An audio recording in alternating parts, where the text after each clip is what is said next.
Good morning, Spotswood, and welcome to day 20 of our 21 days of prayer. So our focus today is going to be praying about the spiritual discipline of evangelism, being a spokesperson about the hope of the faith that we have in Jesus Christ. It is a spiritual discipline to share our faith. And please don't think of us as pastors as experts. We're not. I'm not.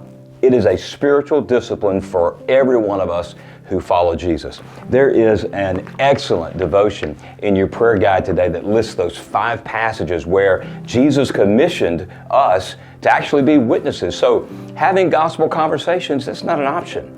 I love what's written in our prayer guide. We have to ask God to stir our hearts and to give us a passion for gospel conversations.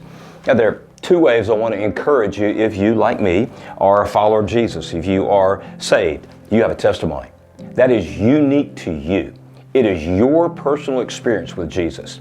It can be rejected, but it cannot be invalidated because it's personal. It's unique to you. You were there when it happened. There's a great process back in the prayer guide. And listen, here's what I've encouraged you to do time and time again. Write it down, learn it, so that you can share it in less than 30 seconds. The outline that I use, my life before I met Jesus, I had a life-changing experience, great phrase, and then my life since I met Jesus. Now, that is not a gospel conversation, it's a testimony. Hopefully it'll give you an opportunity to have a gospel conversation. So you got to know the gospel. I mentioned to you recently, and I mention this all the time, 1 Corinthians chapter 15, verse 3 and 4. Listen to what Paul writes. I deliver to you as of first importance. So there has to be a priority on the gospel. And he writes, this is what I received. Christ died for our sins according to the scriptures. He was buried and he was raised on the 3rd day according to the scriptures. So learn that, know that, memorize it. Download that 3 Circles app on your phone. And if you have an opportunity to share the gospel, open an app and swipe. Not a problem.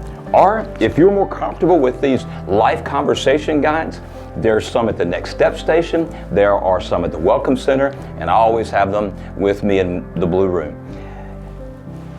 The cool thing about this is, when you get to the end of sharing the gospel, there's a prayer, so you can help lead someone to put their faith in Jesus Christ. I get it. All this might seem to you overwhelming. So here's what I will encourage you to do. Invite someone to come with you next Sunday to worship at Spotswood. Let's just see what God does. Listen, I love you, and I pray that spending these 21 days in prayer in 2026 will set the trajectory of your spiritual life throughout this new year.